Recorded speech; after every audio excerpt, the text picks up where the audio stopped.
ऊपर पड़ रहे थे। भैया किसी के ऊपर नहीं होते हैं, हम उसके हकदार हैं तो हमारे ही ऊपर है, आपके ऊपर नहीं। हम झूठ बोल रहे हैं और मिंबर पे कह रहे हैं कि झूठ ना बोलो, तो वो लानत हमारे ही ऊपर है। हम दूसरों का हक असब कर रहे हैं और कह रहा हूँ नहीं करना चाहिए, तो लानत हमारे ही ऊपर है। इसलिए कि ये मिंबर हक बयानी का नाम है, चापलूसी का नाम नहीं है। ये मिंबर हक बयानी का नाम है, चापलूसी का नाम नहीं है। इसलिए कि अगर बारिश हो रही है और मेरे घर में पानी टपक रहा है तो बारिश की कमी है या छत की कमी है?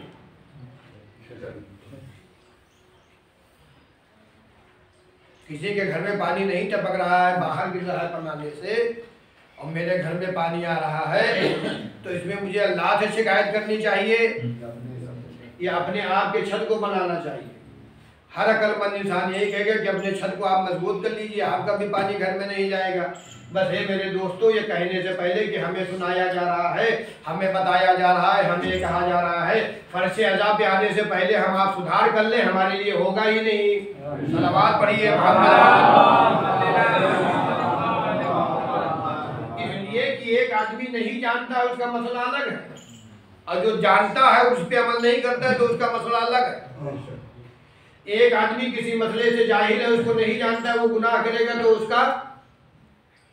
उसकी सजा अलग है, और एक आदमी जानता है उसके बावजूद भी कर रहा है तो उसकी सजा। इसलिए कि जिस डाल पे बैठे हैं हम खुद उसी को काट रहे हैं। बस यही वजह थी कि ये सब जानते थे कि रसूल की बेटी फातिमा है, ये सब जानते थे कि रसूल के भाई अली हैं और दामाद हैं, ये सब जानते थे कि हसनैन के बाबा अली हैं, लेकिन बुग़्ज़े अली में लोग इतना पीछे चले गए कि हक क्या है बातिल क्या है ये पहचान न सके। बुग़्ज़े अली में लोग इतना पीछे चले गए कि हक क्या है बातिल क्या है पहचान न सके।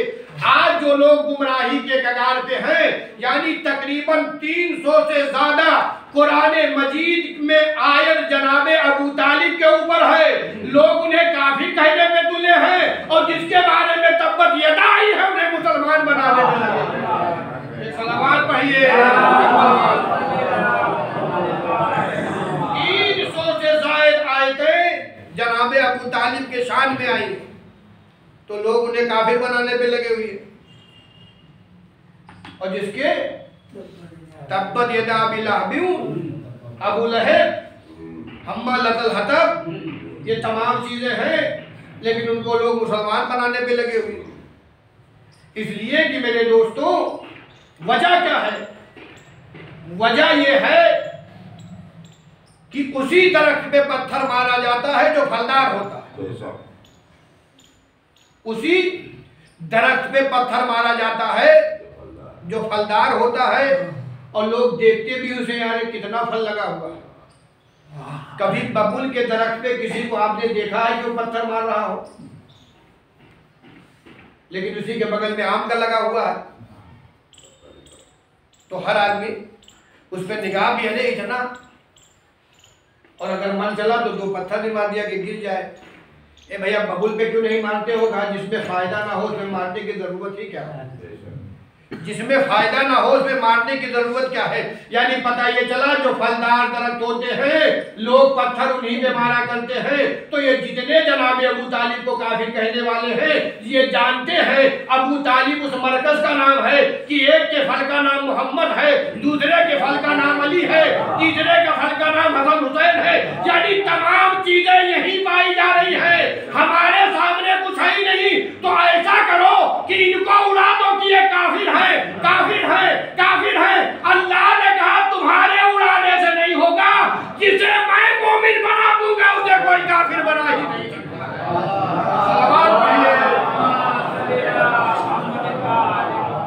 इसलिए कि किसी के कहने से ना कोई चोर हो जाएगा, किसी के कहने से ना कोई काफिर हो जाएगा, और ना किसी के कहने से कोई मोमिन हो जाएगा। तो जो फलदार दरख्त होते हैं लोग पत्थर उन्हीं पे मारा करते हैं। और एक जुमला कह दूं आगे कि जो काम करता है बुरा लोग उन्हीं को कहते हैं, जो करता है नहीं वो क्या? जो काम करता है, चाहे घर में ले लीजिए घर में 4 भाई हो और जो आगे आगे काम करता है बाद में चोर वही बनता है। क्या इतना दिया था खा लिया, आगे माशरे में आ जाइए, कोई कम आगे बढ़ के काम कर रहा है, अरे इतना मिला था खा लिया होगा, अरे तो वो खा लिया होगा तो आप खा के ना दिखाइए। इसलिए कि जो आगे बढ़ता है बदनामी उसी को मिलती है, और अगर जब बदनामी उसी को मिलती तो क्या कोई आगे नहीं बढ़ेगा।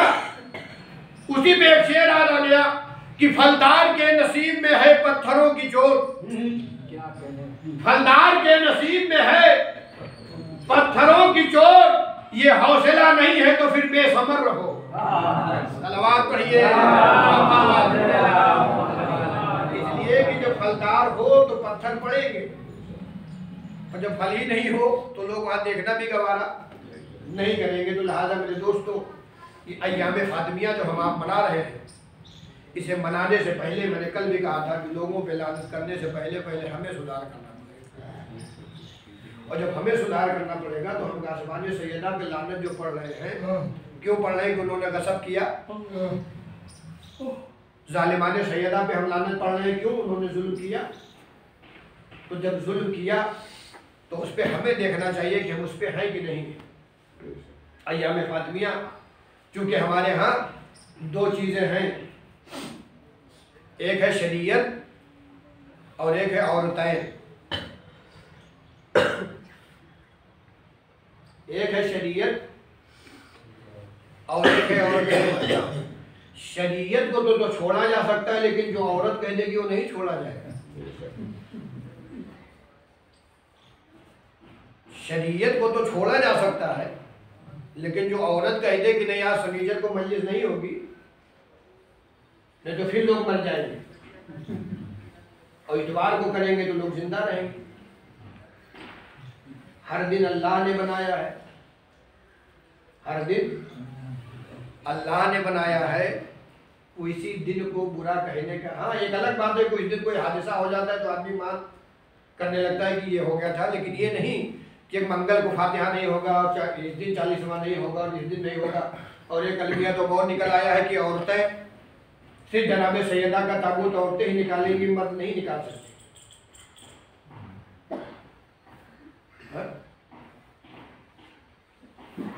ये कहाँ लिखा हुआ है? फातिहा के लिए। फातिहा अगर औरत का फातिहा हो जाए, बीबी नजर हो जाए तो आदमी नहीं खा सकते, ये मसला नहीं है। लेकिन जब ये मर्दों की मजलिस होती है, इसमें तबरुकात पढ़ते हैं, तो औरतें क्यों खाती हैं? भाई मर्दों के लिए है ना ये, शरीयत से तो फिर इसका कोई वो है नहीं। औरतें कहाँ ताबूत निकालेंगी जनाब सैयदा का? तो जो रोजा बना हुआ है सबकी असल, जनाब ज़ैनब का रोजा बना हुआ है, जन्नतुल बकी में जो भी इस वक्त है जनाब सिद्दीक़ा ताहिरा का जो भी है मज़ार बना हुआ, या जितनी भी बीवियों का रोजा बना हुआ, उसमें आदमी लोग नहीं जाते हैं। आप ईरान में अय्याम फातिमिया उठा के देख लीजिए, बाकायदा ताबूत भी निकलता है, और उलमाए किराम मराजे किराम जो हमारे बुजुर्ग उलमाए किराम मराजे किराम पैदल बगैर चप्पल पहने हुए जुलूस में शामिल होते हैं, उनके साथ साथ ताबूत भी होता है। अय्याम फातिमिया का जुलूस, क्या अय्याम फातिमिया का जुलूस अभी सर्च कर लीजिएगा मजलिस के बाद। बशीर साहब है, वहीद खुरासानी साहब है, मराजे किराम। लेकिन शरीयत के बाद को टाला जा सकता है और तैन के बाद को। तो मैं एक जुमला कह दूं, लोग कहते कि नहीं ये नहीं होना चाहिए, लेकिन जब अपने आप पड़ता है तो ये हो जाना चाहिए। तो अक्सर मैं कहा करता हूँ कि जो एक औरत पे काबू ना पाए वो लोगों के ऊपर क्या काबू पाएगा? सलवात पढ़िए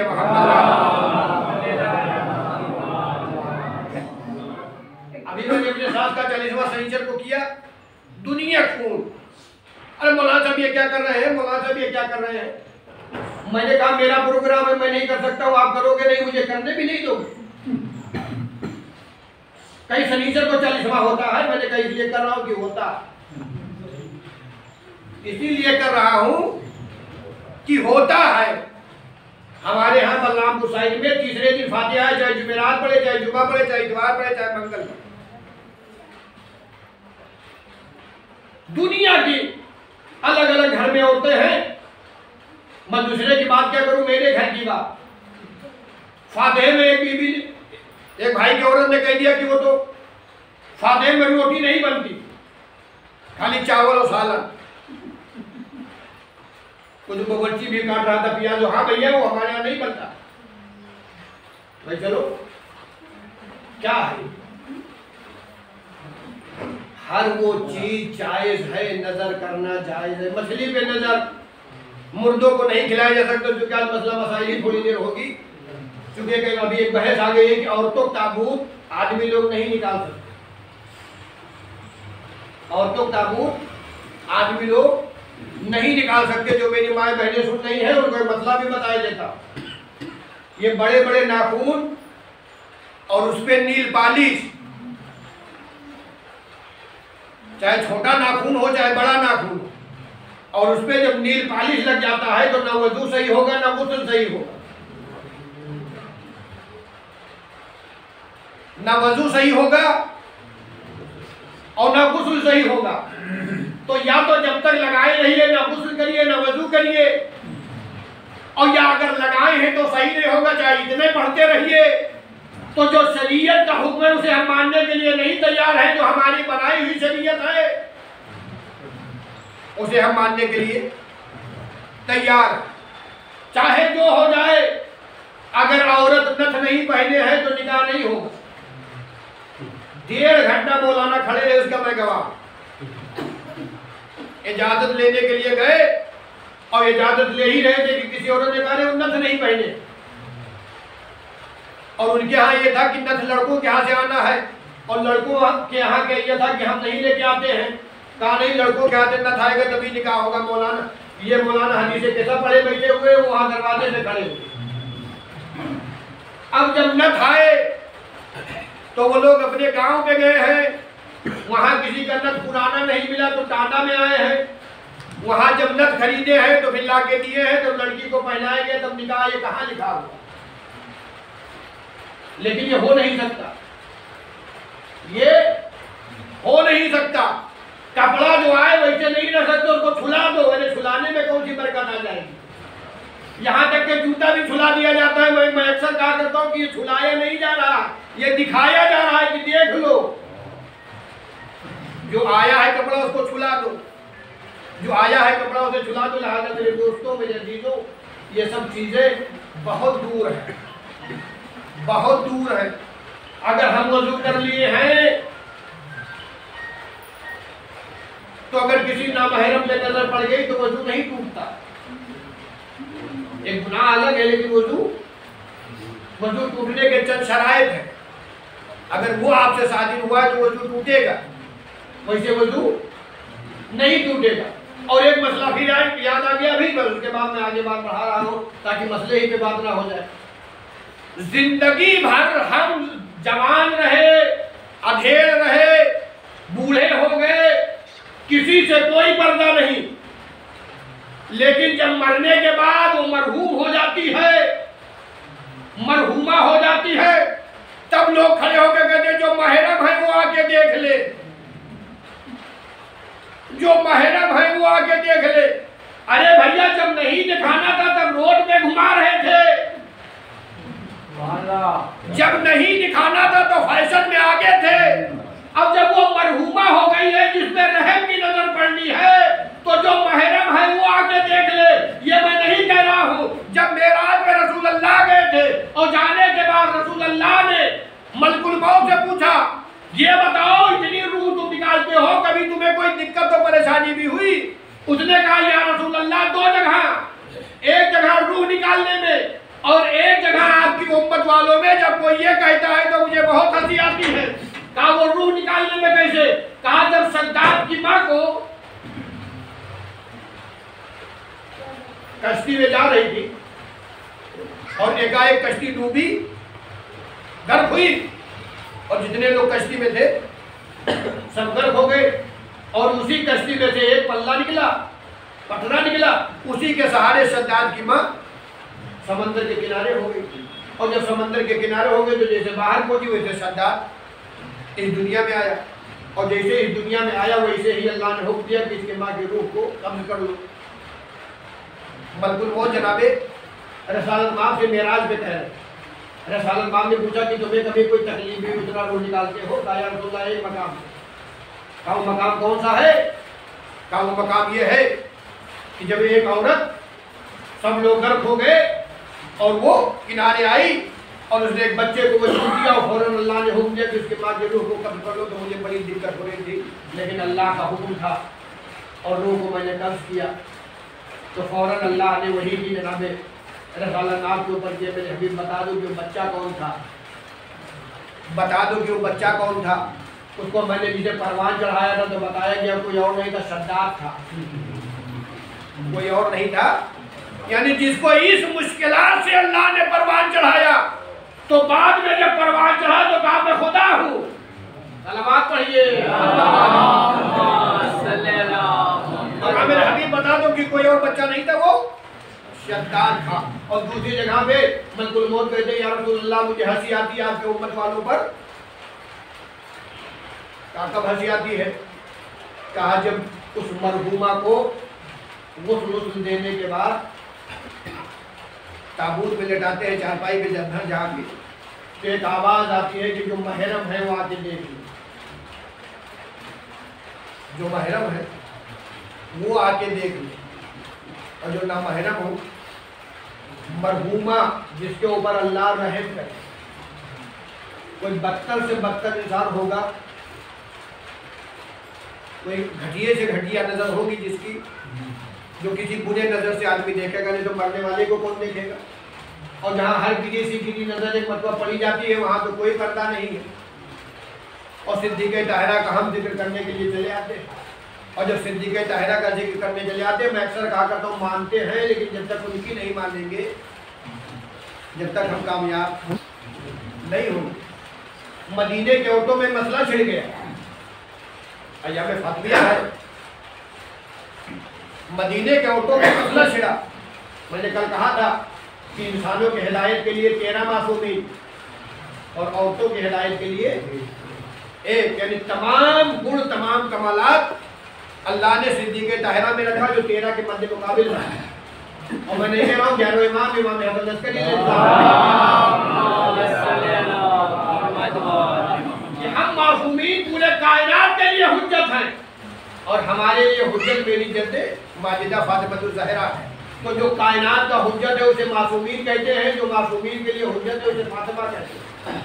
तो फिर मानना पड़ेगा ना, इंसानों की हिदायत के लिए 13 मासूमीन, इंसान मर्दों की हिदायत के लिए, लेकिन औरतों के लिए एक।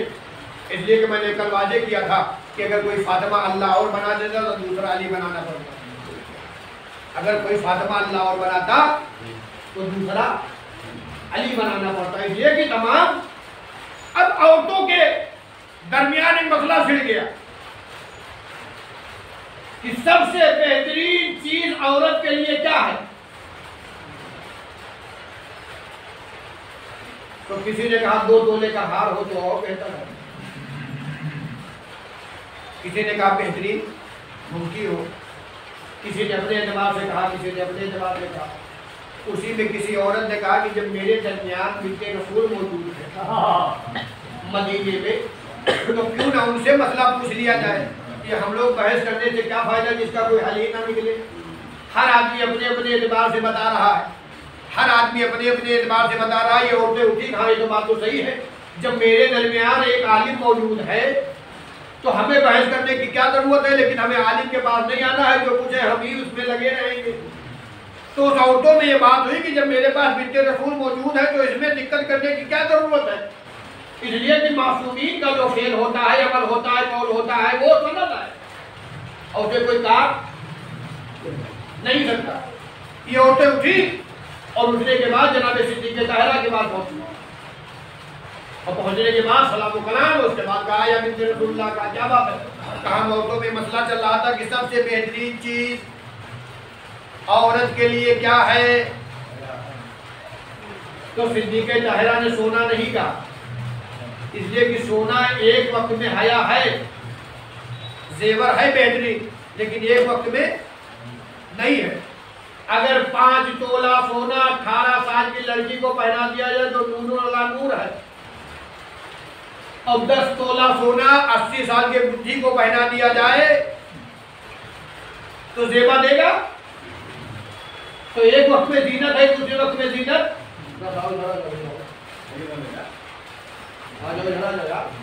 अरे बढ़ो इधर।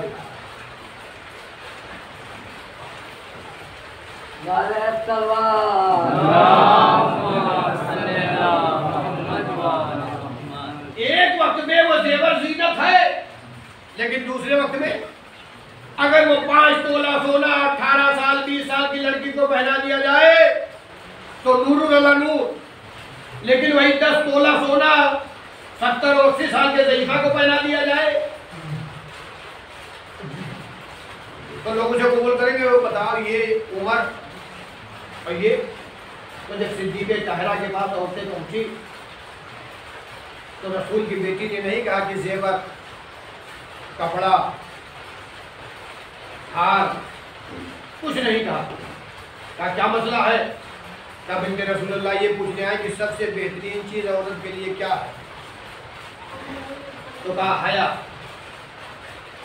हया, जिस औरत के पास हया है वो यहाँ भी कामयाब है, वहाँ भी कामयाब। और जो औरत बेहया हो गई, इसलिए कि सबसे ज्यादा हया औरतों के अंदर पाया जाता है। सबसे ज्यादा हया औरतों के अंदर पाया जाता है। हया तो आपने सुन लिया, लेकिन अभी मैंने मिसाल दिया कि जेवर किसी जमाने में किसी वक्त में सही है, किसी एज में, वही जेवर किसी एज में सही नहीं है। लेकिन जो सिद्दीक़ ताहिरा ने कहा कि हया, हया वो जेवर है कि बचपने में हो तो बचपना कामयाब, जवानी में हो तो जवानी कामयाब, ज़ईफी में हो तो ज़ईफी बेमिसाल। यानी हया वो जेवर है कि बचपना है तो बचपना कामयाब, जवानी है तो जवानी कामयाब, ज़ईफी में हया पाया जाता है तो ज़ईफी कामयाब। लेकिन जिस बीवी के पास हया वाली जेवर नहीं होती है वो बचपने में गुड़िया से खेलती है, जवानी में शौहर से रेस लगाती है और बुढ़ापी में तो देवर के सामने आ जाया करती है। एक सलावत पढ़िए। जिस औरत के पास हया जैसी जेवर ना हो वो तो औरत होना कमाल नहीं है। औरत का बाकमाल होना कमाल, औरत होना कमाल नहीं है। औरत का बाकमाल होना कमाल यही जब औरत आती है तो हमारे ईमान को मुकम्मल करती है। यही जब औरत मेरे जीवन में आती है, मेरे साथ आती है तो 2 रकात नमाज, फिर 4 रकात नमाज मुकम्मल होती है। तो 4 रकात पढ़ो तो 2 रकात, 4 रकात पढ़ो तो 2 रकात। इसीलिए जब खुतबा पढ़ा जाता है कि निकाहों की सुन्नती फमन राग़िब अन सुन्नती फलैसा मिन्नी, अरे सालत माँ कहते हैं कि निकाह मेरी सुन्नत है और जिसने इसे रूगर्दानी की गोया वो उनमें से नहीं है। अय्याम फातिमा के उन्वान से मजलिस हो गई तो फिर एक पैगाम और दे दूं। खुशनसीब है वो बाप जो अपने बच्चों को इतने जल्दी मंजिल मकसूद तक पहुंचा दे कि उन्हें कोई दिक्कत और परेशानी ना हो। उन्हें कोई दिक्कत और परेशानी, लाइव मामला चल रहा है, मिंबर पे हूँ, हर चीज की वजाहत नहीं हो सकती। उस नसीब है वो बाप और जिस घर में लड़की या लड़के हो और वो इस एज पे, इस सिन पे हो, लिहाजा उस घर में रिस्क की कमी हो जाती है। रिस्क तो आता है लेकिन रिस्क की, ये हमारे अकीदे की कमी है। ये हमारे अकीदे की कमी है कि आएगी तो क्या खाएगी? अरे जो हम खा रहे हैं वो भी खाएगी। जो हम खा रहे हैं, जैसे हम रह रहे हैं वैसे वो भी रह रहे। इसलिए कि जब अल्लाह किसी के यहाँ किसी को भेजता है तो रिस्क मुंतकिल करता है कि नहीं करता? तो जो वो लड़की अपने घर से मेरे घर पे आएगी तो अपना रिस्क लेके आएगी कि नहीं आएगी? अब अल्लाह को दुनिया वाला कोटेदार तो है नहीं कि देना 10 है तो देगा 8। जब अल्लाह दूसरी जगह मुंतकिल करता है तो 10 को 12 में तब्दील करता है, लेकिन यकीन होना चाहिए 10 को 12 में तब्दील करता है तो यकीन होना चाहिए। लिहाजा मेरे दोस्तों, मेरे अजीजों, अगर वक्त पे शादियां हो जाती हैं तो इसका फायदा एज ढलने के बाद बहुत ज्यादा मिलता है, और अगर वक्त पे नहीं होती है तो पता ये चला 40 और 45 साल में हमारी शादी हुई, एक लड़का जब तक हुआ इन्ना लिल्लाह के दायरे में हम चले गए, मेरा कोई सपोर्ट नहीं है। लिहाजा 2 फायदे हैं, एक नुकसान है। एक नुकसान ये है कि रिज़्क़ की कमी होती है, 2 फायदे ये हैं कि ईमान मुकम्मल होता है, दूसरा फायदा ये है कि इंसान अपने ज़हनी एतबार से जो फतूर ज़हनी है उससे भी बचा रहता है। लिहाजा मेरे दोस्तों, मेरे अजीज़ों, इसलिए कि अल्लाह रिज़्क़ देने वाला है, अल्लाह सबब बनाने वाला है, जो भी हो जैसे भी हो उसको जल्दी जल्दी लड़की हो या लड़का हो उसके मंजिल तक पहुंचा दिया जाए। और कुछ छठे इमाम ने यहाँ तक के कहा वो खुशनसीब वालिदैन हैं, छठे इमाम की हदीस सुना रहा हूँ, वो वालिदैन खुशनसीब हैं कि जो लड़की को इतने जल्दी रुखसत करने के अपने वाजिबात को वहां अंजाम दे, जो उसके ऊपर वाजिबात आयद हो रहे हैं वो वहां अंजाम दिया जाए। सिद्दीक़े ताहिरा की शादी कितने साल में हुई? ये मैं नहीं कहता कि यहाँ भी वही राइज किया जाए, इसलिए कि वहाँ का माहौल अलग है, वहाँ का सिस्टम अलग है। 18 साल में आप इस दुनिया से चली गई, 2 लड़के 2 लड़की और 5वें में जनाबे मोहसिन, 5वें में जनाबे, जब आप इस दुनिया से गए तो जनाबे इमाम हसन 7 साल के, 7 साल के, 1 साल और रख लीजिए, आप 9 या 10 साल में शादी हुई, 9 या 10 साल में मान लीजिए। लेकिन वहाँ का मामला अलग है, गर्मी के एतबार से, रहन और सहन के एतबार से वहाँ का मामला अलग है। लेकिन यहाँ का जो हमारा मामला है उसे हमें भी, इसलिए कि जब मतलब इशारा करके बात को, जब फल पक जाए तो इंतजार न करो, उसे तोड़ लो। ऐसा नहीं है कि किसी दूसरे की नजर पड़ जाए, सलवार पड़ जाए,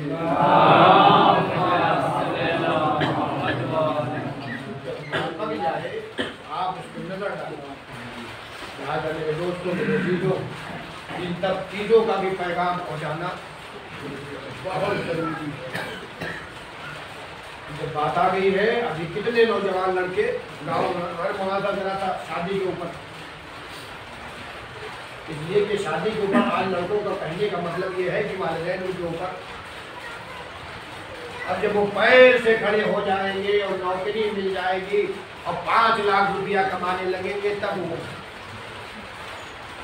तो या तो नौकरी ले लीजिए, या तो पैसा ही ले लीजिए, या तो जिंदगी ही ले लीजिए। लिहाजा मेरे दोस्तों, जो शादियां वक्त पे होती है उनकी जिंदगियां और ज़्यादा चलती हैं,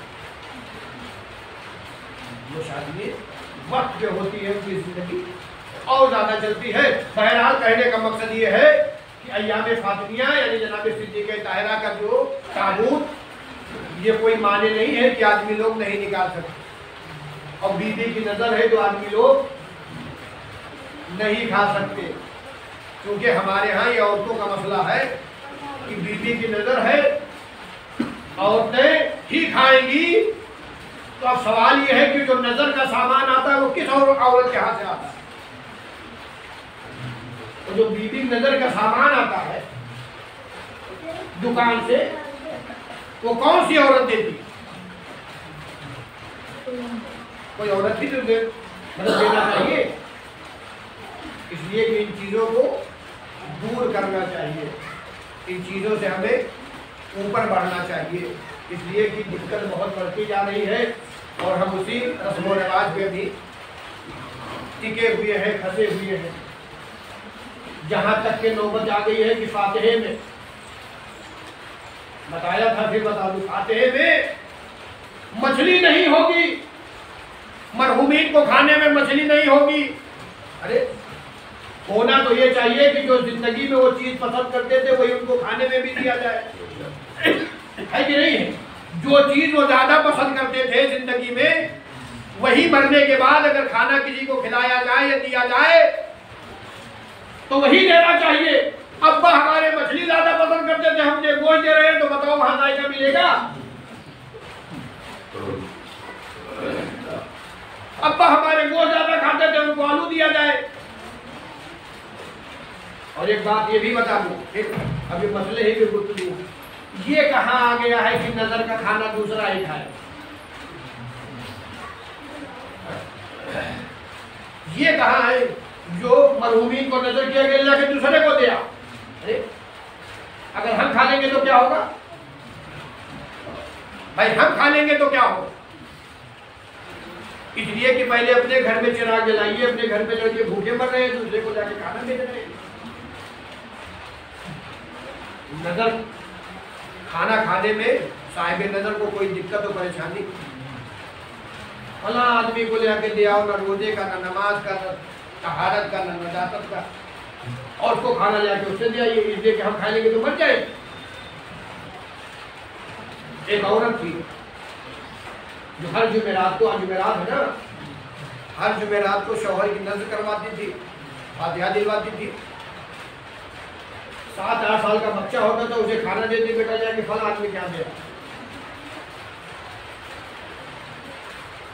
बेटा जाके फला आदमी क्या दिया। एक इत्तेफाक ऐसा हुआ कि रास्ते से में खाना लेके लड़का जा रहा था और उसे लगी हुई थी भूख,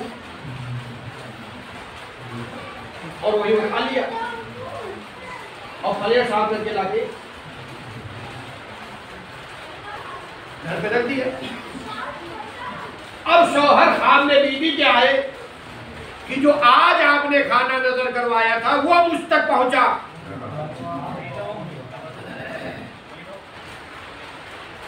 इसने तो नहीं दिया था ना, लेकिन बेटे ने खा लिया। बीबी के ख्वाब में आए कि आज जो आपने खाना भिजवाया था वो मुझ तक पहुंचा। अब बीबी जो उठी तो कही, अरे खैरियत तो है, अभी तक इतना खाना भिजवाई हूं। एक मरतबा सूरह हमद और 3 मरतबा सूरह कुल अल्लाह की तिलावत फरमाकर शहनाज फातिमा बिनते इम्तियाज हुसैन, कर्रार हुसैन, इब्न तवक्कुल हुसैन साहब को इरशाद।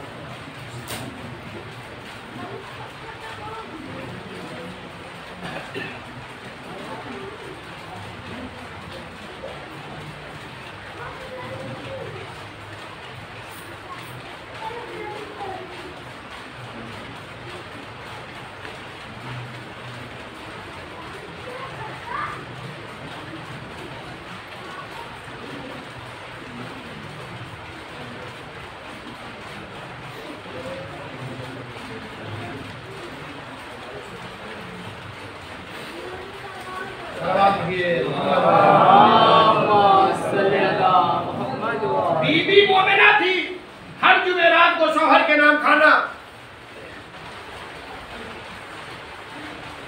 शौहर ख्वाब में आया कि आज जो तुमने खाना भिजवाया था वो मुझ तक।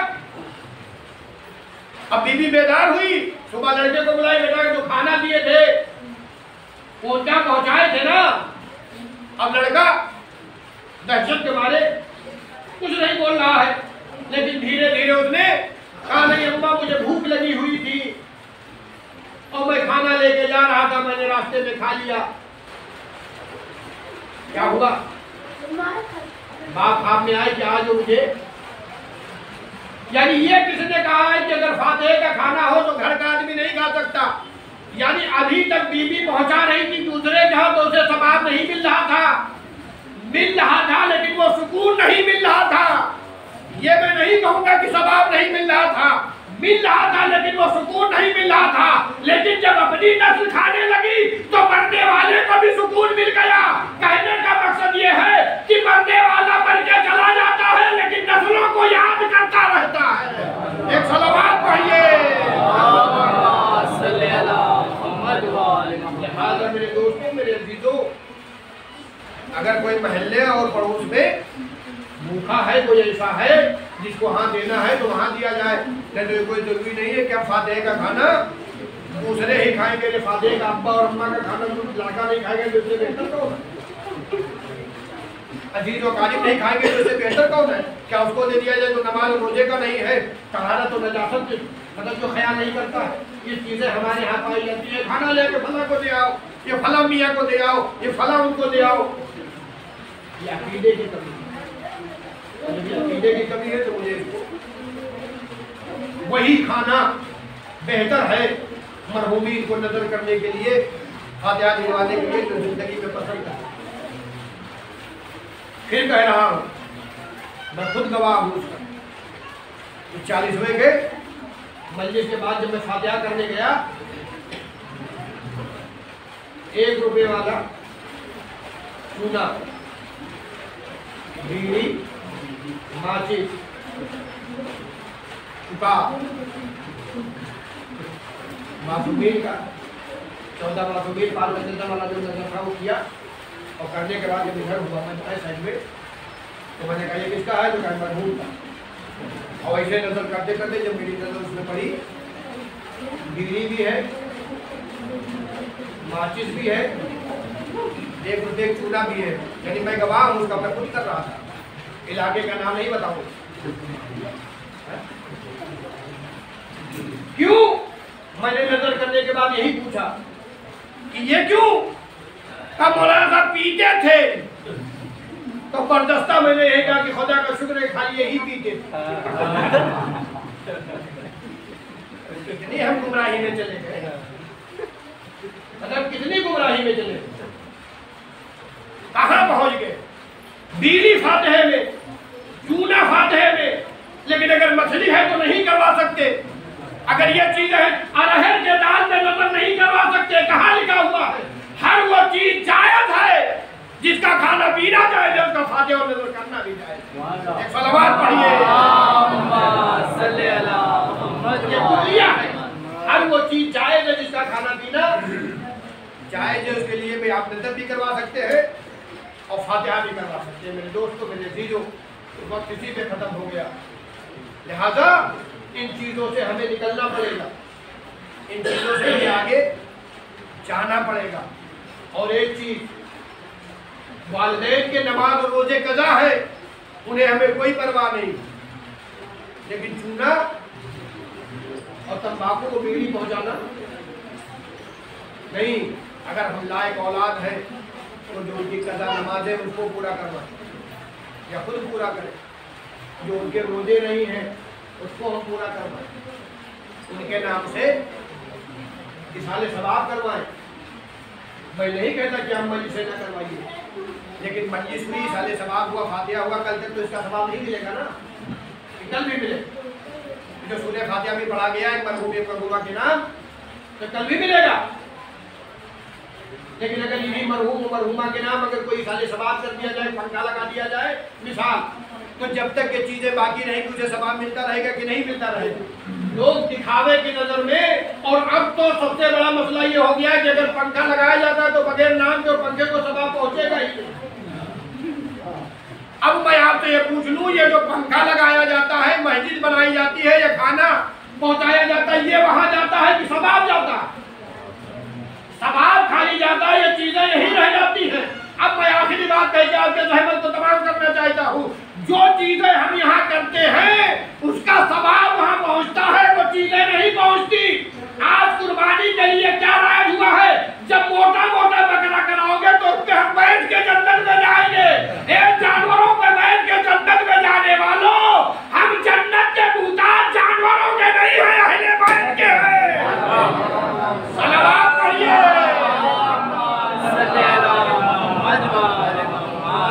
जानवरों पे बैठ के जन्नत में हम नहीं जा सकते, वो जानवर वहां नहीं पहुंचेंगे कि वहां लेके बैठा के लेके जाएंगे। अगर जानवर ही मुझे जन्नत में लेके जाते तो खाली लोग आदमी खाली कुर्बानी करते रहते और चाहे जो करना होता है करते रहते और जानवर लेके चले जाते। नहीं, जानवर जन्नत में नहीं लेके जाएंगे, जो कुर्बानी की गई है उसका सवाब मिलेगा। वो तो कुछ यही खा के हजम हो गया। और किसी ने बहुत बेहतरीन इसमें लतीफा किया था कि महशर के मतलब वो भीड़ लगी हुई थी कुर्बानी के बकरों की और जानवरों की, तो एक 4 पैर वाला था, 3 ही पैर से चल रहा, तो कहा भैया क्यों लगड़ा के चल रहे हो? कहा भी मेरा एक पैर वहां फ्रिज में रखा हुआ,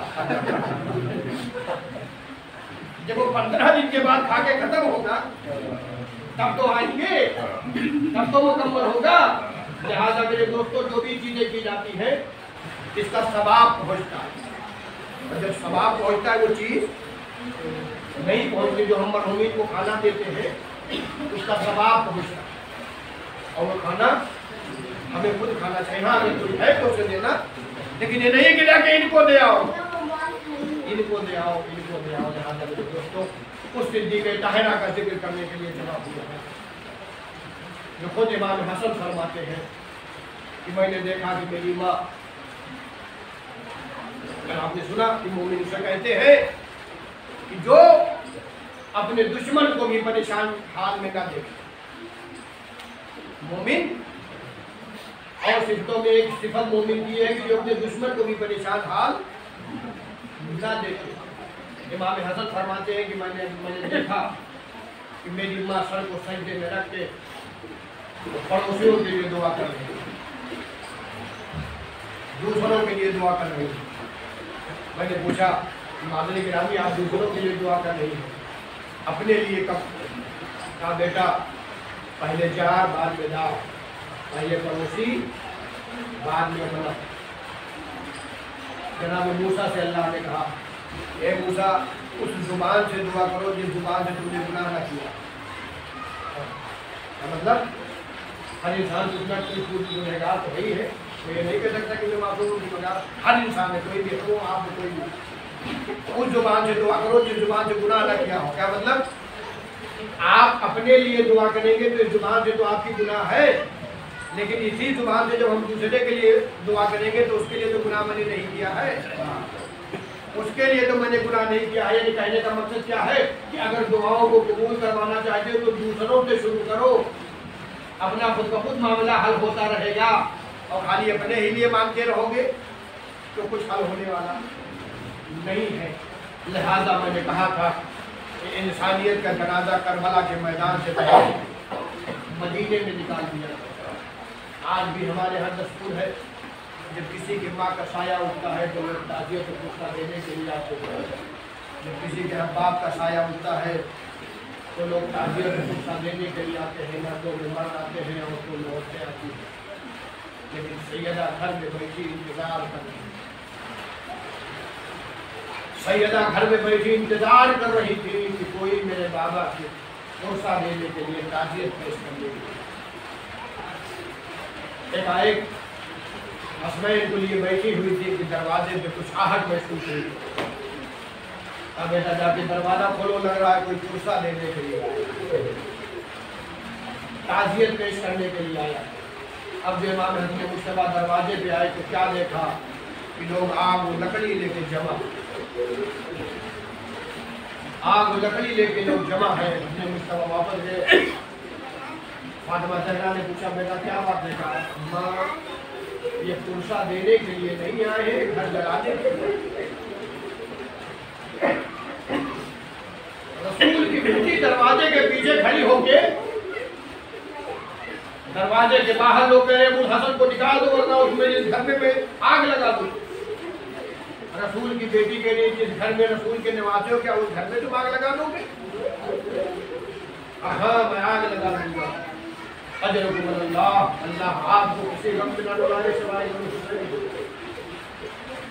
मैंने वाकया सुनाया था कि हर माँ की ये ख्वाहिश होती है जब वो इस दुनिया से जाने लगती है, जब वो इस दुनिया से जाने लगती है, जब जनाब सिद्दीक़ ताहिरा इस दुनिया से जाने लगी तो जनाब फिजा को बुलाया, और बुलाने के बाद कहा फिजा यहाँ का दस्तूर ये है कि जब बेटी रुखसत होती है तो माँ को बहुत याद करती है।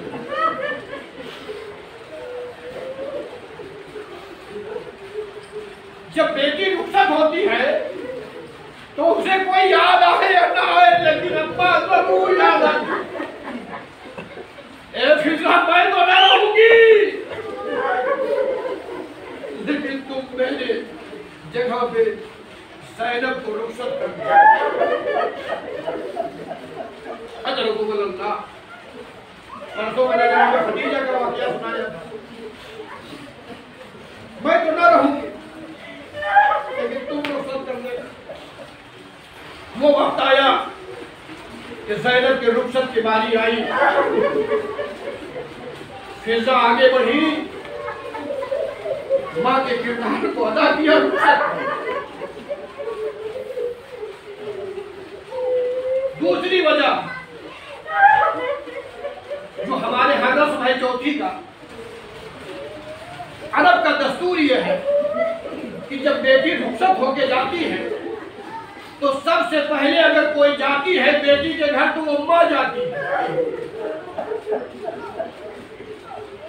सबसे पहले अगर कोई बेटी के घर जाती है तो वो माँ जाती है। अब जनाब ज़ैनब को रुखसत किया गया, मौलाए कायनात सोच रहे हैं कि बेटी के घर जाएगा, बेटी के घर जाएगा। जनाब फिजा को बुलाया और कहा, ए फिजा, माँ बन के तुम ज़ैनब के यहाँ चली जाओ, इसलिए कि फातिमा इस दुनिया में नहीं है। अल्लाह अल्लाह आपको किसी का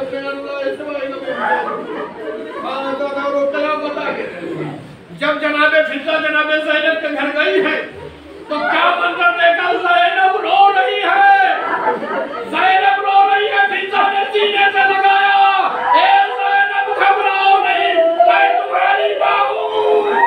जनाबे ज़ैनब ने कहा, ए फिजा, मैं इसलिए नहीं रो रही हूँ, अरे 3 दिन हो गए मैंने भैया हुसैन को नहीं देखा।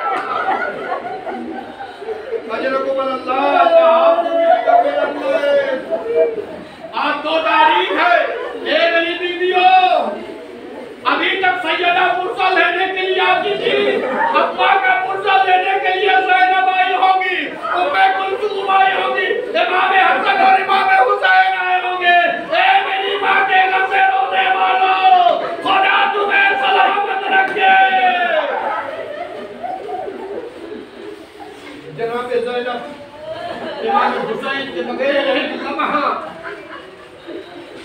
लम्हा एक शब्द हुआ था अब्दुल्ला से कि अब्दुल्ला, जब हुसैन मदीने की तरफ जाएंगे, करबला की तरफ जाएंगे, तो ज़ैनब भी साथ में। इमाम हुसैन लाने के लिए गए, बहन ज़ैनब के घर पहुंचे और पहुंचने के बाद कहा, बहन ज़ैनब मैं सफर करना चाहता हूं, अब्दुल्ला मैं अपने बहन को साथ में ले जाना चाहता हूं। क्या कह रहे हो? जनाब अब्दुल्ला ने हाथों को जोड़ लिया, कहा, आका आप ले जाए और मैं रोक सकता हूँ? अदादारों क़यामत आ गई। अब्दुल्ला कुछ कहना चाहते हो? कहा, ये कहना चाहते हो कि जैसे आप लेके जा रहे हैं वैसे ले अल्लाह, मैंने मसाइल को खत्म किया। जैसे आप लेके जा रहे थे वैसे आप लेके आइएगा। घर से बाहर निकलो अकबर, घर से बाहर निकलो। अब्दुल्ला ने हाथों को जोड़ा, मौला कोई गुस्ताखी हो गई, ना गुस्ताखी नहीं हो गई, जो तुमने शर्त लगा दी है।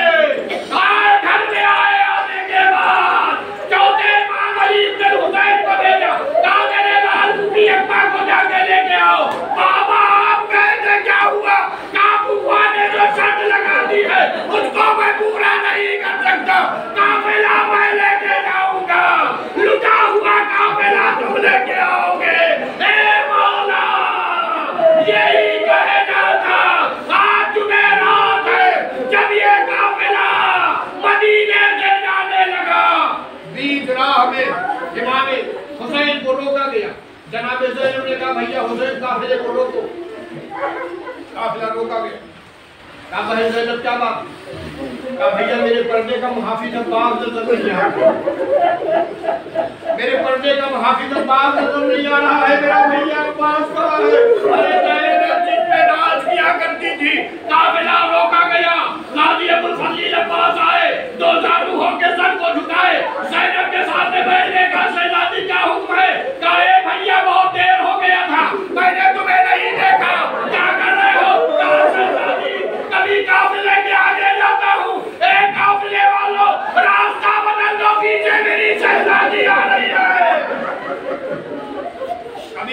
काफिले के पीछे जाता हूँ।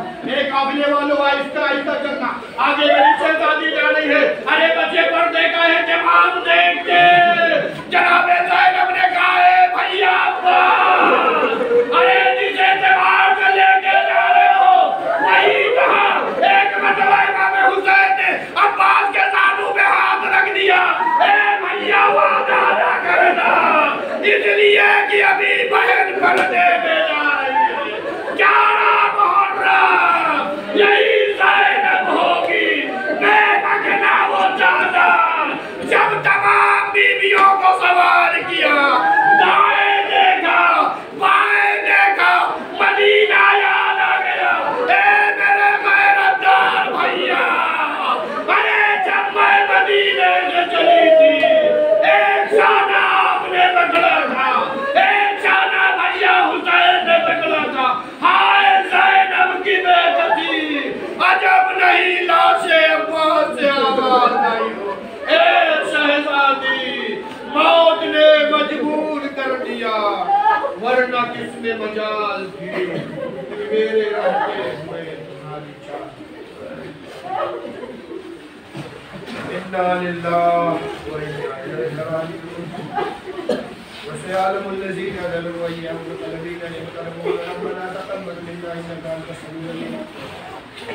हाले वाले हादी के मजे काबिल मजीद के दिली मकासद को पूरा फरमा। जिस मरहूम को मरहूमा के लिए मजीद उनको जवान महफिल में दिखाया फरमा। उनके गुनाहगाने कबीरा गुनाह सगीरा को माफ़ फरमा। उनके पसमंदगान को सब्र जमील इनायत फरमा। तमाम लोगों को ज़्यादा से ज़्यादा नेक अमल करने की तौफीक इनायत फरमा। तमाम लोगों के दरमियाने लो मोहब्बत की राहों को हमवार फरमा। खूबसूरत को दूर फरमा। हम सब के वालिदैन के गुनाहगाने कबीरा गुनाह सगीरा को माफ़ फरमा। उनको जवानी मासूमीन में जगह इनायत फरमा। जो भी हज व ज़ियारत के मुश्ताक उन्हें हज व ज़ियारत से मुशर्रफ फरमा। मराजे किराम की हिफाजत फरमा। रौज़ाए मुक़द्दस की हिफाजत फरमा। जन्नतुल बकी के तामीर के लिए गैर से असबाब फराहम फरमा। ज़माने के हादी व रहबर इमाम ज़माना में इस्लाम के ज़हूर के तामीर फरमा और हम सबको उनके नाज़रों में शुमार फरमा। एक मरतबा सूरह हमद, 3 मरतबा सूरह कुल अल्लाह की तिलावत फरमाकर मरहूमा शहनाज फातिमा बिन्ते इम्तियाज़ हुसैन, मरहूम कर्रार हुसैन के तवक्कुल हुसैन साहब